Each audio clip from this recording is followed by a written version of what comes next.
అటు కడప జిల్లా పొలతలలో కూడా మహాశివరాత్రి వేడుకలు ఘనంగా జరుగుతున్నాయి. ఉదయం నుంచే దేవాలయానికి భక్తులు తరలివచ్చారు. భక్తులకు ఎలాంటి ఇబ్బందులు లేకుండా చూస్తున్నామని ఆలయ కమిటీ చైర్మన్ నాగమల్లారెడ్డి అన్నారు. భక్తులకు వేసవి తాకిడి భరించేలా చలివేంద్రాలు ఏర్పాటు చేశారు. ప్రభుత్వ సహకారంతో గత ఏడాది కంటే ఈ ఏడాది అభివృద్ధిపై దృష్టి సారిస్తామంటున్న ఇక పొలతల దేవాలయ చైర్మన్ నాగమల్లారెడ్డితో మా కడప ప్రతినిధి Surender face to face. Polathala శైవక్షేత్రంలో ఈరోజు ఉదయం నుంచి మహాశివరాత్రి సందర్భంగా శివాలయంలో పూజలు జరుగుతూ ఉన్నాయి. దీనికి సంబంధించి ఏర్పాట్లు ఎలా ఉన్నాయి, ఎంతమంది భక్తులు వస్తూ ఉన్నారని ఆలయ కమిటీ చైర్మన్ తో మాట్లాడే ప్రయత్నం చేద్దాం. చెప్పండి సార్, ఈరోజు పొలతల క్షేత్రంలో మొదటిసారిగా మీరు చైర్మన్ గా వచ్చారు. ఎలా ఉంది ఈ సంవత్సరం, ఎంతమంది భక్తులు వచ్చే అవకాశం? ఫస్ట్ ప్రజలందరికీ మహాశివరాత్రి శుభాకాంక్షలు. నాకే ప్రథమ మా ఫాదర్ కాంచి మేము చైర్మన్ గా పనిచేసాం. మా మదర్ అందరూ చేశారు. నాకు చాలా ఎక్స్పీరియన్స్ ఉంది ఈ గుడి గురించి. అంటే మా అబ్బాయిల కాలం నుంచి కూడా మా ఇంటి దేవుడు అయినా ఈ 3 రోజులు మనకు 4 లక్షల నుంచి 5 లక్షల వరకు భక్తులు వచ్చారు. అదే ఈ ఇయర్ పార్కింగ్ కూడా 2 wheeler separate, 4 wheeler separate, 6 wheeler separate, మొత్తం 250 ఎకరాల పార్కింగ్ స్థలం ఏర్పాటు చేశాము మేము. డ్రింకింగ్ వాటర్ కూడా మళ్ళీ కొత్తగా 6 బోర్లు వేసి ప్రతి చోట ట్యాంకులు ఏర్పాటు చేసి భక్తులకు ఎలాంటి నీటి అసౌకర్యం లేకుండా చేశాము. ప్లస్ రోడ్డు కూడా వాటర్ ట్యాంకర్తో దుమ్ము లేకుండా, ఇంతకుముందు పొలతలు అంటే దుమ్ము ధూళి పొలతలు అంటారు. ఇప్పుడు దుమ్ము లేకుండా పొలతల పరిసర ప్రాంతాల్లో అన్ని చోట్ల ట్యాంకర్తో వాటరింగ్ చేయడం జరిగింది. భక్తులు కూడా క్యూ లైన్లో వేసవి ఎక్కువ ఉండడం వల్ల చల్లబందలు వేసి ప్లస్ వాటర్ ప్యాకెట్లు, మజ్జి ప్యాకెట్లు ఇస్తున్నాము.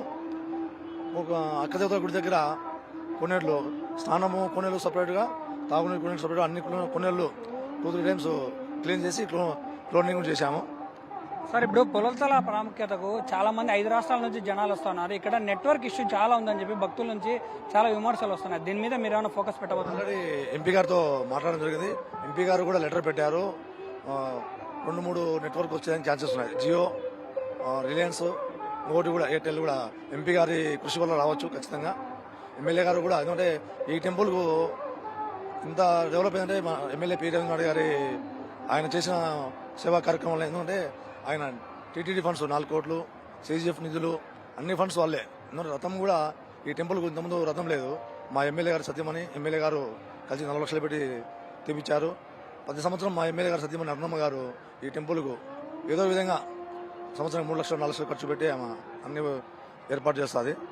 ఇప్పుడు ఇక్కడ సీసీ రోడ్లు కానీ, మన ఎంపీ గారు సీసీ రోడ్ ఇచ్చారు. మన టెంపుల్ దగ్గర అక్కదేవతల దగ్గర రోదగా ఉంటే పాపం ఆయన దృష్టి తీసుకెళ్తానే 5 లక్షలు ఎంపీ ల్యాడ్స్ ఇచ్చారు. మాకు ఎంపీ ఎమ్మెల్యే గారి సహకారం వలన మా ఈ పొలతల క్షేత్రం బాగా డెవలప్ అయింది. మళ్ళీ మా ఎమ్మెల్యే గెలిచి ఈ గుడిని బాగా డెవలప్ చేయాలని మేము ఈ శివుని వేడుకుంటున్నాము. జగన్మోహన్ గారు సీఎం కావాలని ప్రత్యేక పూజలు చేశాము.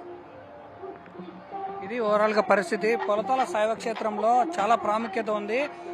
ఎమ్మెల్యే రవీంద్రనాథ్ రెడ్డి, ఎంపీ అవినాష్ రెడ్డి ఇద్దరు కూడా ఈ గుడికి ప్రత్యేక చొరవ తీసుకుని చాలా నిధులు కూడా కేటాయించారు. ఇక్కడ వచ్చేటువంటి భక్తులకు ఎటువంటి అసౌకర్యం కలగకుండా ప్రతి ఒక్కరూ చలువ పందిళ్లు కావచ్చు, ఎండ తీవ్రత ఎక్కువగా ఉండడంతో వాళ్ళకి తగినటువంటి సదుపాయాలు ఏర్పాటు చేయడంలో దేవాలయ కమిటీ పూర్తిగా నిమగ్నమైంది. ఎటువంటి అవాంఛనీయ సంఘటనలు జరగకుండా పోలీసులు కూడా బందోబస్తు ఏర్పాటు చేశారు. అన్ని రకాలైనటువంటి సదుపాయాలతో శివరాత్రి ఎక్కడా కూడా ఇబ్బందులు కలగకుండా చూసే బాధ్యతగా తీసుకుంటామని చెప్పి ఆలయ కమిటీ చైర్మన్ నాగమల్లారెడ్డి చెప్తున్నటువంటి పరిస్థితి. వీడియో జర్నలిస్ట్ శ్రీనివాసులతో సురేంద్ర యాదవ్, బీఆర్కే న్యూస్, పొలతల క్షేత్రం నుంచి.